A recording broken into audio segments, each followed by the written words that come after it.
Assalamualaikum warahmatullahi wabarakatuh. Waalaikumsalam warahmatullahi wabarakatuh. Baik teman-teman semuanya dimanapun kalian berada, alhamdulillah pada malam hari ini kita berjumpa kembali ya, alhamdulillah banget gitu ya. Kemarin kita udah podcast yang pertama kali dengan bidang tamu yang luar biasa, dan malam hari ini kita kedatangan tamu yang luar biasa, bidang tamu luar biasa. Oh, sebelumnya kita perkenalan dulu nih. Ini ngomong dari mana nih, Mas? Ya, ini sebelum perkenalan ya. Ya. Ini Masya Allah, Alhamdulillah nih. Iya. Luar Nggak expect biasa. juga nih, tiba-tiba kok dipanggil. Mau ada apa gitu kan? Halo. Podcast lah mas lah, kali bisa gitu kan. Oh ya udah nggak apa-apa, Bismillah. Meskipun Mas Rajif ya, Siap. per hari ini itu saya ya Mas ya. Siap. Itu tadi kita sedari pagi memang full kegiatan. Full banget Baru ya. selesai itu Jam berapa ini? tadi setelah asar. Oh, setelah asar tuh. Iya. Mm-mm. Tapi ketika tadi kok di WA gitu kan sama Mas Rajif, barangkali bisa ngisi podcast gitu kan. Wah, kenapa enggak kan gitu. Jadi ya udahlah bismillah, meskipun kok katakanlah habis ya kegiatan gitu kan. Luar biasa. Tapi nggak jadi masalah. Ya, sebelumnya perkenalkan, ya saya nama asli, nama panjang Huda Aulia Assalam. Oke, Sering siap. dipanggil Huda. Oke. Ya, kemudian untuk kelahiran, nah ini orang juga pada nggak nyangka nih. Kalian berapa nih? Ya, kalau untuk kelahiran saya kelahiran Jawa Timur, Mas Rajif. Jawa Timur. Jawa Timur ini. Iya. Tapi orang-orang tuh apa namanya ngomong katanya Indramayu gitu ya. Iya. Itu gimana tuh? Itu gimana ceritanya? Iyalah. Untuk kelahiran sendiri, saya memang dilahirkan di Trenggalek, Jawa Timur. Oh, Jawa Timur. Ya, di usia saya yang waktu itu berarti masih kecil. Kita masih di usia TK lah. Oh, TK gitu ya. Iya, TK. Lah, setelah itu diajak merantau tuh. Ya, lika-liku kehidupan lah. Oh, merantau kemana itu? Ya, orang tua waktu itu ketika posisi kita maksudnya saya sama adik saya ya, karena ini fun fact juga nih, Mas Rajib nih. Ya. Mungkin teman-teman juga barangkali belum tahu juga gitu kan. Jadi saya punya saudara Mas Rajib. Oh, ya. Kata orang kita ini mirip. Ya, mirip emang gitu kan. kembar gitu ya atau gimana? Iya, kurang lebih seperti itu sepertinya. Kalau beda 5 menit itu kan katanya kembar. Ya. Cuman ya kalau kita yang ibaratnya kok kayak ngebandingin gitu tuh. Ya kita sih menganggap beda. Ya. Kan kalau orang yang lihat, wih, kembar nih. Begitu. Iya, jadi saya punya saudara, kita beda 5 menit. Dan memang itu namanya kembar kan katanya kan ya. Ya Allah taala alam lah seperti apa itu maksudnya gitu kan. Tapi yang pasti ya orang menganggap kita mirip gitu kan. Dan memang ya kita Mirip gitu. ya mirip begitu kalau kata orang. Tapi kalau kita membandingkan sih kayaknya dibilang mirip ya kayaknya enggak deh. Ya, siap. Iya, jadi ketika itu saya kecil, lahir dan kecil sampai sudah bisa jalan lah, dan ya sudah bisa ya seumuran TK lah. Itu saya di Trenggalek, Jawa Timur sana. Kemudian ya singkat cerita lah ya, karena perjalanan hidup kan gak ada yang tahu ya Mas ya. Benar. Orang tua ngajak kita merantau nih, yang merantau ke Yoga Indramayu itu. Ya, jadi kalau kelahiran di Trenggalek Jawa Timur, tapi tumbuh besar sampai berarti usia lulus SMP lah. SMP gitu ya. Iya, sampai lulus SMP itu ya di rumah. Tumbuh dan berkembang ya di rumah gitu. Rumahnya itu mana? Indramayunya? Iya, di Indramayu itu. Seperti itulah. Saya itu baru merantau. Merantau untuk mondok waktu itu. Ya. Itu berarti di usia kelas SMA. Oh, berarti masuk SMA. SMA-nya di pondok itu ya, Mas? Iya. Jadi setelah dari Trenggalek itu melanjutkan sekolah TK ya di Indramayu itu sampai SMP. Lah setelah lulus SMP barulah itu ngerantau mondok. Pertama kalinya ngerantau untuk apa ya tadi, untuk mondok gitu. Iya, jadi untuk asal sekarang memang tinggal di Indramayu. Indramayu, KTP ya. KTP pun Indramayu. Hmm. Adapun kelahiran Trenggalek Jawa Timur seperti itu. Lah domisili sekarang di Purwokerto, Betul. Banyumas, Larangan, Desa Kembaran. Heeh. Seperti itu. Saya domisili di situ, tinggal di situ. Heeh. Ya qadarullah juga ada amanah juga di situ. Qadarullah ya saya di situ dipercaya sebagai musyrif. Jadi sehari-hari saya ya membersamai mahasantri. Oh, biasa sangat mulia yaitu menjadi musyrif di Mahat apa tadi? Fastabiqul khairat. Oh, baik. Itu ya. Oh ya, tadi ngomong gini. Kan tadi lahir di Trenggalek ya? Ya, Jawa Timur. ya. Terus besarnya di mana tadi? Indramayu. Nah, terus apa namanya? Kakaknya itu ikut mana? Kartu keluarganya itu ikut mana? Trenggalek atau Indramayu? Ya, ya. Iya, jadi setelah kemudian kita itu kemarin ya dulu lah ya, pas kita masih zaman masih TK. Ketika pindah ke Indramayu, ya sudah semua sama orang tua itu langsung memang sudah diganti.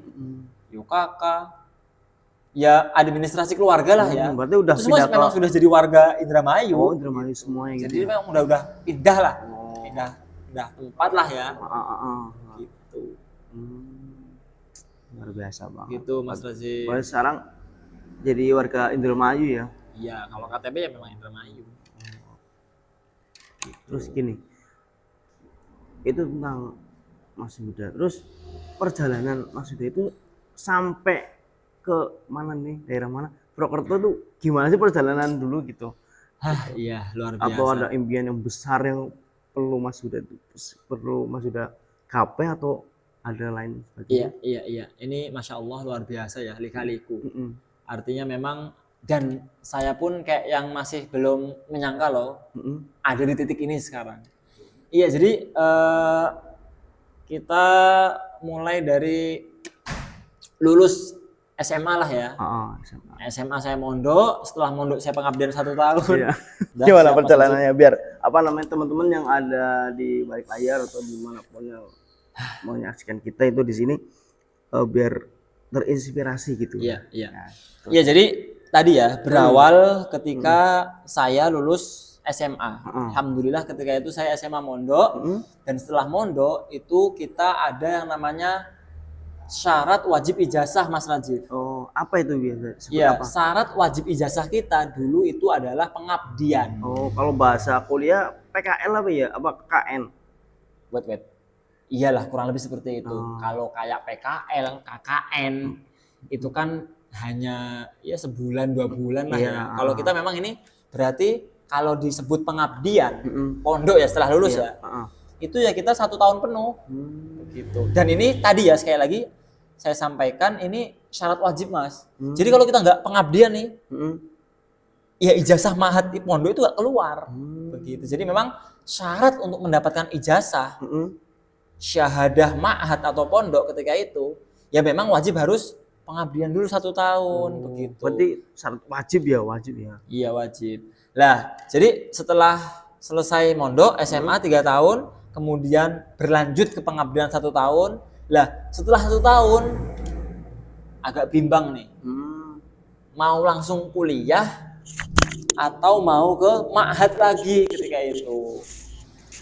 Singkat cerita, waktu itu qadarullah usulan ya dari Ustadz Asatid tempat saya pengabdian, Mas ya, itu mengarahkan ke Ma'had Ali gitu. Lah qadarullah singkat cerita, akhirnya saya menemukan tempat Ma'had Ali saya di Pemalang.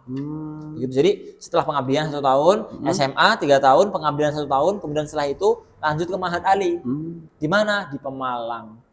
Di Pemalang, ini Ma'had Ali berarti kurang lebih 3 tahun. 2 tahun masa belajar, 1 tahun pengabdian.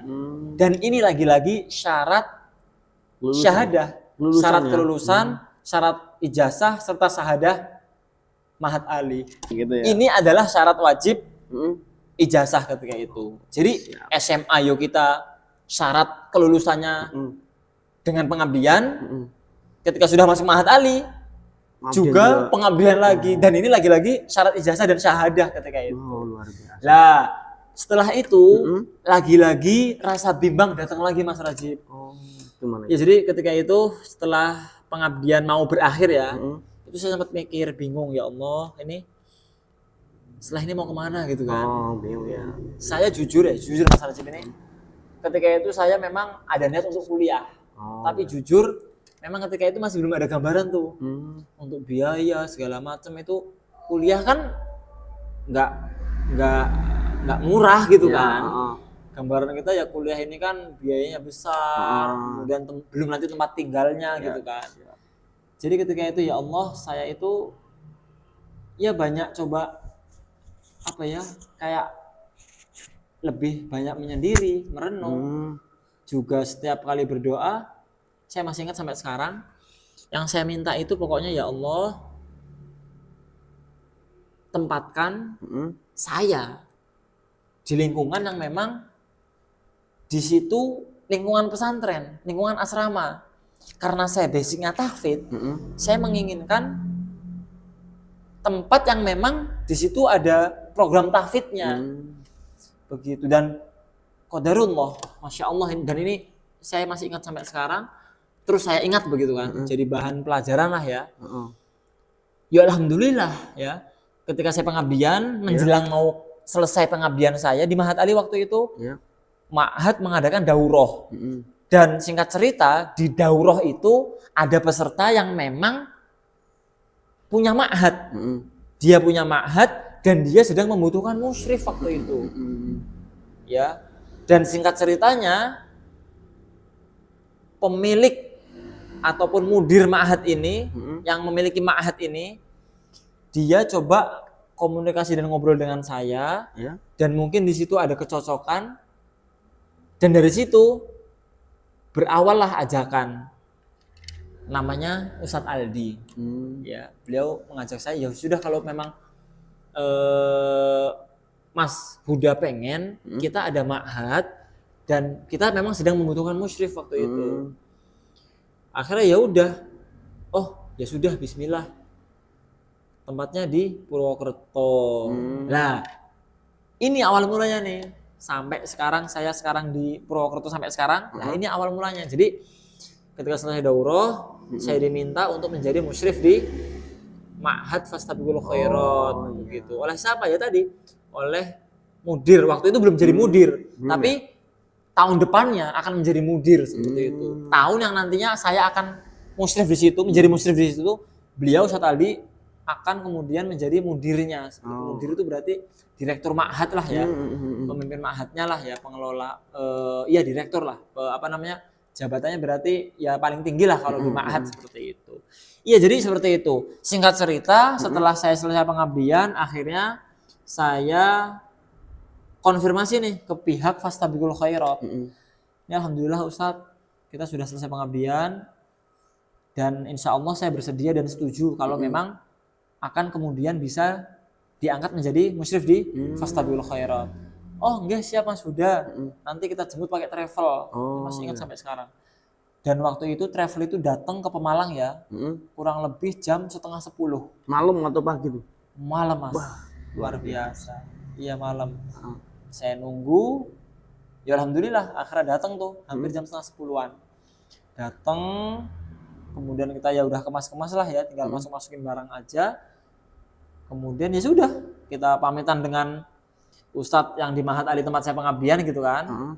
Kemudian saya masuk mobil, travel, sudah. Akhirnya saya berangkat ke malam-malam waktu itu ke Purwokerto. Kemana? Ya ke Ma'had Fastabiqul Khairat itu. Gitu. Dan di situ saya sudah disiapkan lah ya untuk kamar, untuk asrama, seperti itu. Dan inilah ini nih yang Masya Allah lagi nih, kejutan lagi untuk saya Mas Raji tentunya.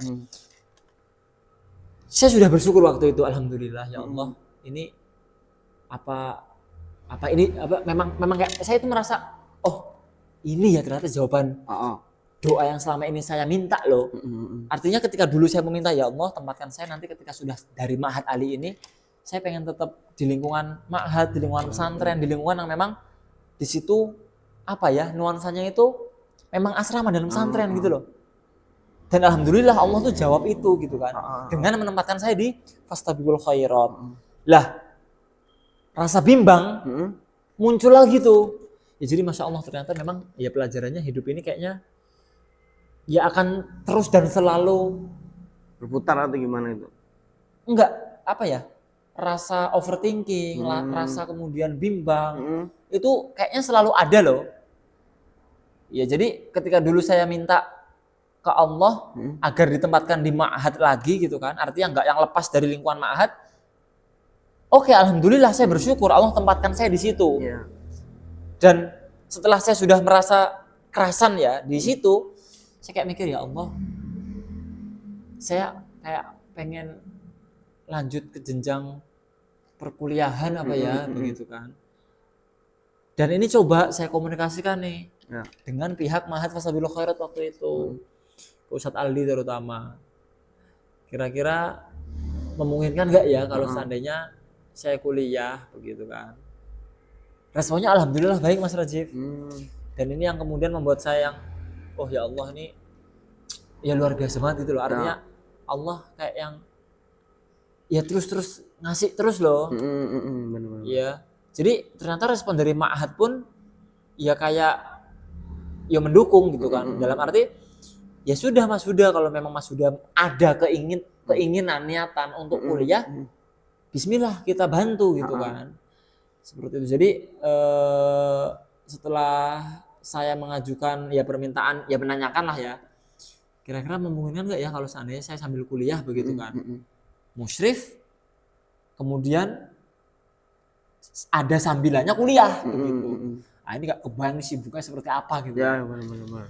Ya jadi ya alhamdulillah akhirnya dari ma'had singkat cerita membantu saya untuk kuliah, dan ketika itu saya diarahkan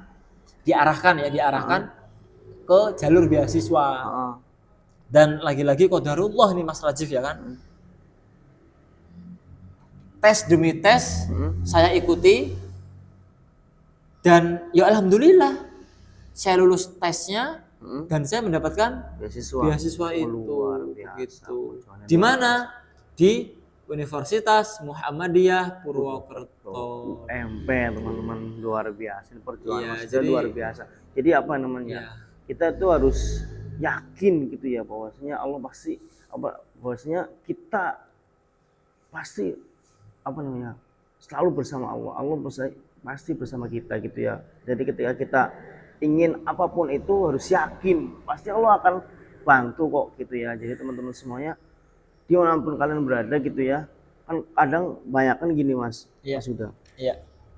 Kita itu mungkin kita pikirannya gitu ya, yakin, tapi ada beberapa orang gitu ya yang jarang kita yakini, bukan kita yakin bahwasanya apa iya sih ini akan tercapai, apa iya sih ini akan target ini akan tercapai dan lain sebagainya gitu ya. Itu biar orang ini yakin bahwasanya nanti targetnya akan tercapai itu bagaimana Mas? Iya. Kan tadi kan Mas Huda itu kan karena yakin pasti Allah akan menolong gitu kan. Itu pikiran kita gitu kan. Kan pikiran anak-anak luar itu lah pasti orang bakal tercapai orang gitu kan. Pasti nggak bakal tercapai enggak. Nah, biar orang luar itu meyakinkan bahwasanya nanti pasti tercapai sih, ketika kita ada kemauan pasti ada jalan. Nah, kata-kata itu biar menempel di mereka di luar. Bagaimana Mas? Iya, Masya Allah, memang ini kejadian semacam ini banyak ya. Terlebih di ya kalangan kita lah ya, seumuran kita, anak-anak muda zaman sekarang, Gen Z. Jadi memang banyak kemudian bingung ketika dia sudah yakin tapi kayak yang aduh kayaknya nggak mungkin deh. Jadi kayak yang pesimis apa ya Mas Rajif ya? Oh iya, pesimis. Iya, jadi saya jadi teringat nasihat pesan dari pengasuh Ma'had Fastabiqul Khairat. Apa? Jadikan segala sesuatu itu peluang, bukan tantangan. Artinya apa? Artinya ketika ada kesempatan-kesempatan, ketika kita kok katakanlah kayaknya saya nggak mungkin deh, kayaknya aduh kayaknya itu bukan passion saya deh, Ya benar-benar. aduh kayaknya nggak akan bisa deh. Nah, ini hal-hal semacam ini hilangkan, dan tadi ketika ada kesempatan datang kepada kita, langsung tanamkan dalam diri. Jadikan itu semua ya yang Allah hadapkan kepada kita, jadikan apa? Peluang. Ya, jadikan peluang, jangan jadikan itu tantangan. Iya. Ketika kita kemudian kok menjadikan itu tantangan, maka yang terjadi apa? Akan berat, pusing, overthinking. Iya benar. Gini, ketika seseorang belum merasakan apa yang dia belum pernah rasakan, contoh kayak saya dulu ketika belum kuliah. Saya ketika belum kuliah, saya memikirkan, aduh kuliah tuh gimana sih? Ya. Saya bisa nggak ya kuliah? Mampu nggak sih kuliah saya? Aduh nanti saya bingung nggak bisa mengikuti pelajaran kuliah barangkali. Nah ini kan overthinking. Ya. Apa sebabnya? Sebabnya adalah ternyata kita belum merasakan, belum di posisi menjadi mahasiswa. Ibarat kita berenang belum jebur lah ya, belum. Iya, artinya kita belum ya. merasakan, sehingga rasa overthinking itu pasti ada. Ya, pasti ada dan pasti akan ya selalu ada di diri kita, gitu kan. Lah maka tadi ya pesan ataupun nasihat dari Ustadz Mintaraga yang sampai saat sekarang hari ini saya highlight, saya coba tanamkan dan coba saya terus pegang. Intinya ketika sesuatu itu datang ke kita, apapun itu, selagi itu memang baik nanti yang untuk kita, maka ambil kesempatannya dan jadikan sekali lagi itu sebuah peluang, bukan tantangan. Sehingga ketika kita menganggap itu adalah peluang, maka bismillah kita men-challenge diri kita nih. Kan seperti itu. Jadi sekali lagi hilangkan rasa takut itu dan jangan jadikan itu tantangan. Karena kalau kita menjadikan itu tantangan, maka yang akan terisi di kepala kita adalah berat, nyerah, aduh kayaknya nggak mampu deh, aduh kayaknya nggak bisa deh, udahlah saya nggak mau nyoba. Nah ini kan yang nggak pas, yang harusnya dia mencoba, tapi karena sudah terpenuhi pikirannya dengan ya tadi kepesimisan gitu kan, sehingga dia memilih untuk mundur. Lah inilah kemudian yang banyak kemudian terjadi di kalangan kita, teman-teman kita, pemuda sekarang hari ini, overthinking, bingung, dan pesimis seperti itu. Oh, jadi begitu teman-teman semua. Jadi ketika ada kesempatan ya jangan jadikan itu tantangan, tapi justru malah peluang gitu justru ya. malah kita jadikan peluang. Seperti itu. Terlebih Mas Rajif, ngapunten ini tambahan, terlebih di usia kita sekarang hari ini. Karena memang Masya Allah, ya di usia sekarang hari ini kita, itu adalah masa-masa emas lah ya, golden age di usia kita sekarang hari ini, gitu kan. Jadi ya Allah, kayaknya sayang banget ketika tidak kemudian dimaksimalkan potensi kita di situ. Begitu sekarang lagi marak, contoh katakanlah mungkin ya konten-konten kreator gitu kan. Konten kreator. Ya mungkin banyak yang aduh saya pengen loh kayak dia jadi konten kreator segala macam. Cuman ternyata actionnya yang kurang Mas Raji. Oh iya, banyak kan gitu tuh. Iya, dan itu ternyata tadi ya dia keinginannya kuat tapi rasa pesimisnya itu besar juga, sehingga hanya keinginan saja, artinya tidak yang kemudian didorong dengan ya tadi action seperti itu. Karena apa? Karena ya sudah terbebani oleh rasa pesimis itu Mas Rajif. Itu padahal ya tadi kalau kita katakanlah mungkin ya berani dan mau untuk mencoba, insya Allah meskipun gagal setidaknya kita sudah mencoba. Seperti itu Mas Rajif kurang lebih. Dan pastinya ketika kita mencoba pasti Allah kasih jalan gitu ya. Iya. Selagi memang kita ada kemauan, insya Allah pasti berikan jalannya. Seperti itu. Yang penting kita kan ya yakin gitu kan, yakin dan diimbangi dengan ikhtiar dan doa lah ya tentunya. Benar-benar. Seperti itu. Dan juga di kalangan sekarang itu kan apa ya, anak-anak muda itu ini lebih mengedepankan gengsi enggak sih? Iya ya lagi. Kan? Nah itu kan lebih apa sih kalau kita udah gengsi, pokoknya ngeri apa ibaratnya ya. Aduh, pengen ini pengen itu, padahal itu belum apa yang kita butuhkan ya kan. Iya. Ya. Kemudian gini tuh, ini Mas Yuda. Ngomong-ngomong gini kata orang-orang gitu ya. Iya. Mas Yuda ini kan katanya apa ya?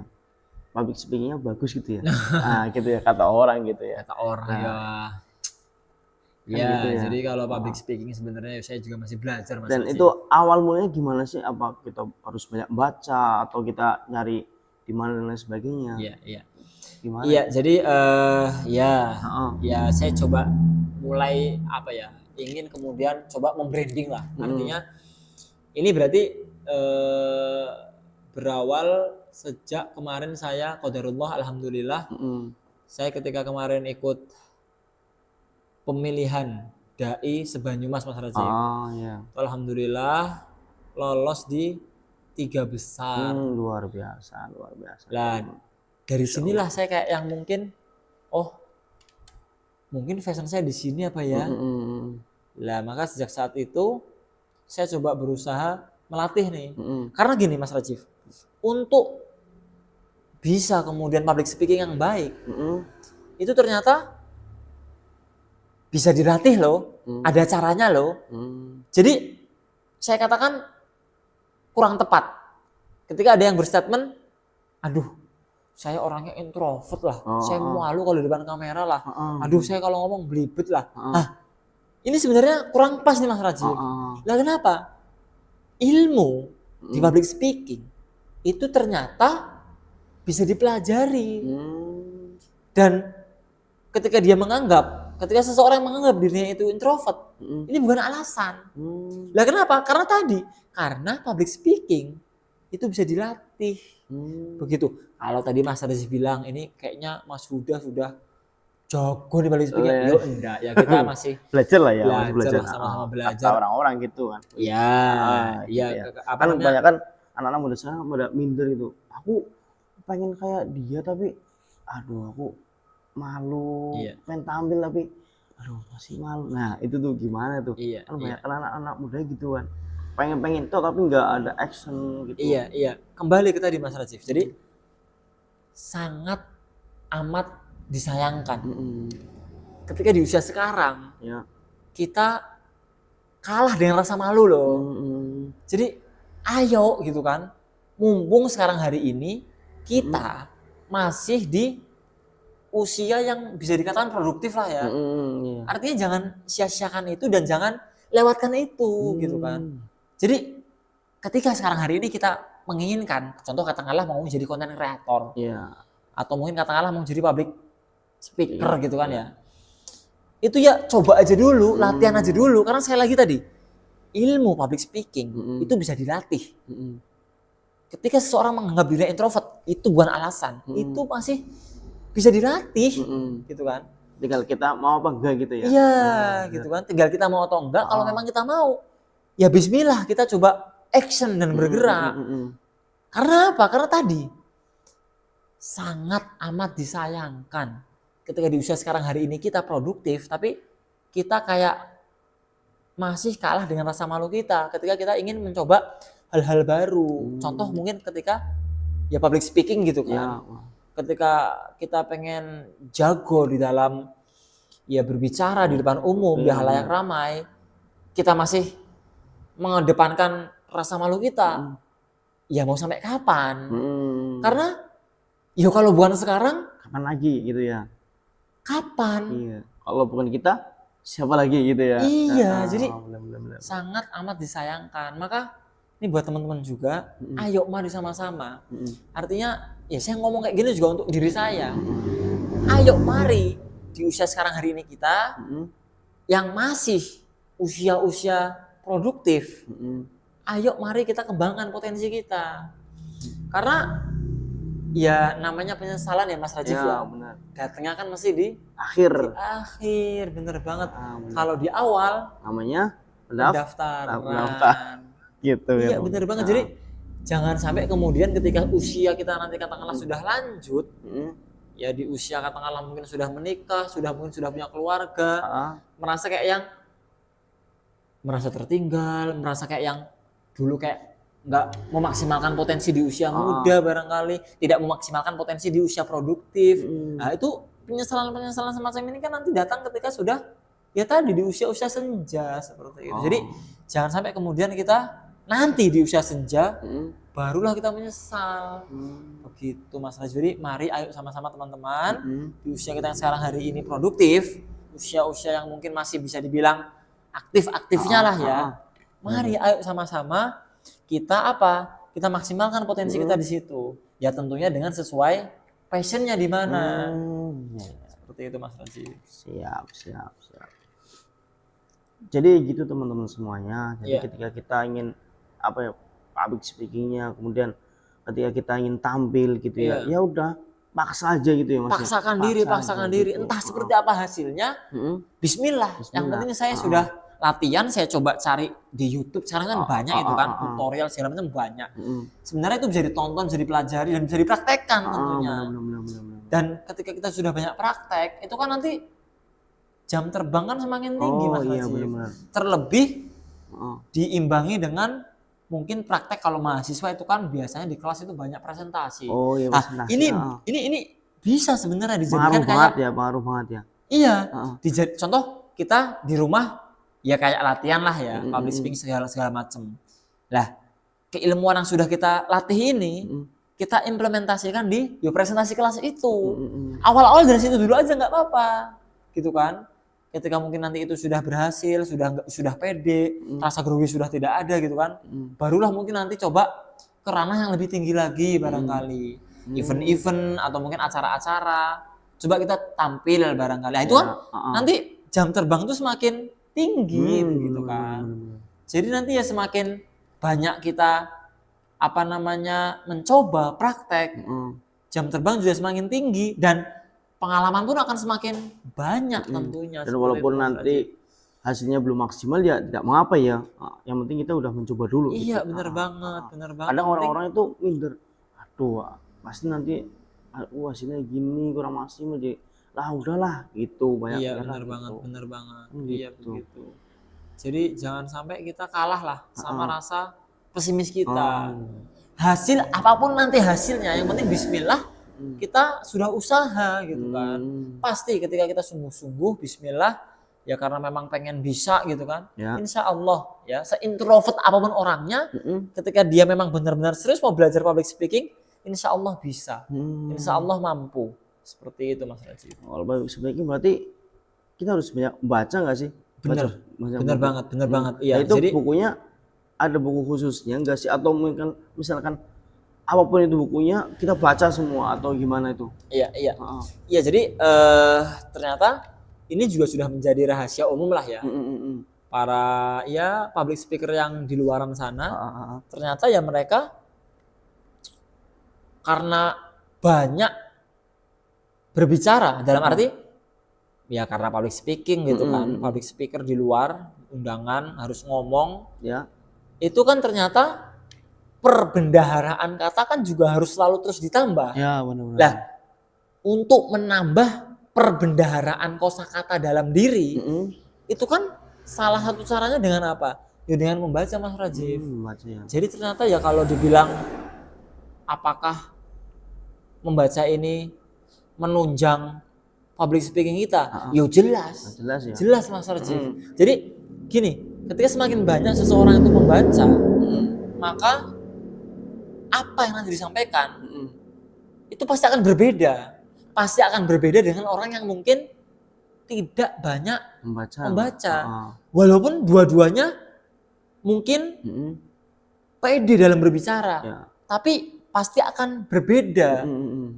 Karena ya tadi, yang satu banyak membaca dan yang satu barangkali kurang membaca.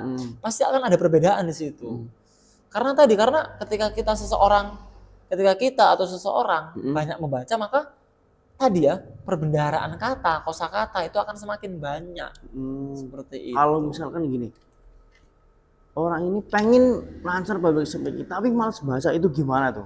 Nah, gitu. Itu kan gimana nih? Ya. Ketika seseorang itu pingin jago dan mahir public speaking katakanlah, tapi kok dia nggak mau baca, nah itu tuh gimana itu? maka ada istilah asbun, Asbun apa? Asbun. asal bunyi. Asal bunyi. Iya, jadi Hmm. yang akan terjadi nanti seperti itu. Ya, dia khawatirkan ketika kita kok bacanya kurang, karena kan kita di depan kan ngomong terus tuh. Ya, benar-benar. Ketika perbendaharaan kosakata kita kurang, ya tadi dia khawatirkan. Ketika dia berbicara, ya berbicara saja tanpa adanya data, tanpa kemudian adanya apa? Ya validasi di situ, Ya, begitu kan. Tanpa ada data-data di situ gitu loh. Jadi ya asal bunyi, asbun gitu kan. Lah, inilah yang kemudian tidak diharapkan Mas Rajif. Jadi memang sepenting itu Mas Rajif. Ketika kita menginginkan kita ya bagus di dalam public speaking gitu kan. Kita juga ternyata ya juga harus bisa tadi memperbanyak yang namanya membaca. Lah kenapa? Karena kita kan banyak akan berbicara di depan orang banyak. Dan kita ya akan banyak dalam berbicara gitu kan. Gimana ceritanya ketika kita akan banyak berbicara akan tetapi perbendaharaan kosakata kita itu kurang. Iya benar. Sedangkan untuk mendapatkan kosakata ataupun perbendaharaan kata itu kan didapat dari membaca itu Mas Rajif. Jadi kalau bacanya kurang ya pasti yang disampaikan nanti juga ya kurang juga seperti itu. Jadi sekali lagi pasti akan berbeda. Pasti akan berbeda apa yang disampaikan oleh orang yang membaca dan orang yang tidak membaca. Meskipun dua-duanya mungkin keilmuan public speakingnya ada. PD-nya ada. Kemudian artikulasi katanya dalam penyampaian dapat, tapi ketika yang satu senang baca, yang satu nggak pernah sama sekali baca barangkali, pasti akan sangat jauh berbeda. Beda gitu ya. Oke. Baik teman-teman semuanya, karena ini udah larut malam ya teman-temannya. Pada intinya gini, ketika kita ingin menggapai sesuatu, tidak lain dan tidak bukan dan tidak lepas dari yang namanya usaha, terus yakin dan terus berusaha dan terus berusaha. Ketika kita gagal ya coba lagi, ketika kita jatuh ya bangkit lagi itu ya Mas ya. Gitu. Yang kedua tentang public speaking, ketika kita ingin berbicara public speakingnya lancar dan lain sebagainya ya jangan lupa terus membaca apapun itu bukunya, enggak harus ini dan itu. Ketika kita udah selesai satu buku ya pindah lagi buku yang lain. Bahkan ketika para ulama pun apa namanya ya, ketika sudah selesai satu buku bukan malah pindah buku tapi ulangi lagi dari halaman satu dan nanti itu bakal mendapatkan pendarahan kata yang baru gitu ya teman-teman semuanya. Jadi begitu ya, karena ini udah larut malam gitu ya, kalau bisa diteruskan malah kemana-mana gitu ya. Sebelum kita tutup podcast pada malam hari ini ya, kita ada closing statementnya gitu. Monggo disampaikan. Ya, baik.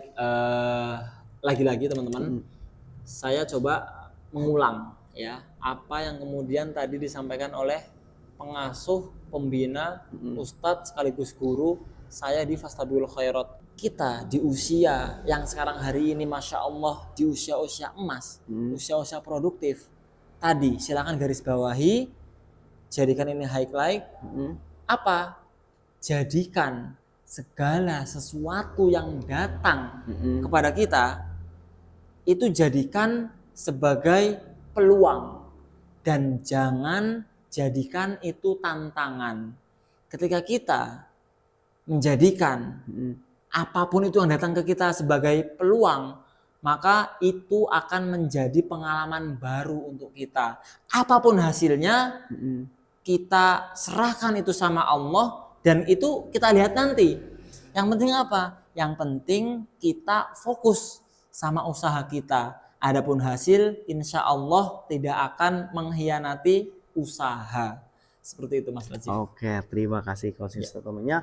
Baik, mungkin ini saja yang kita sampaikan pada podcast pada malam hari ini.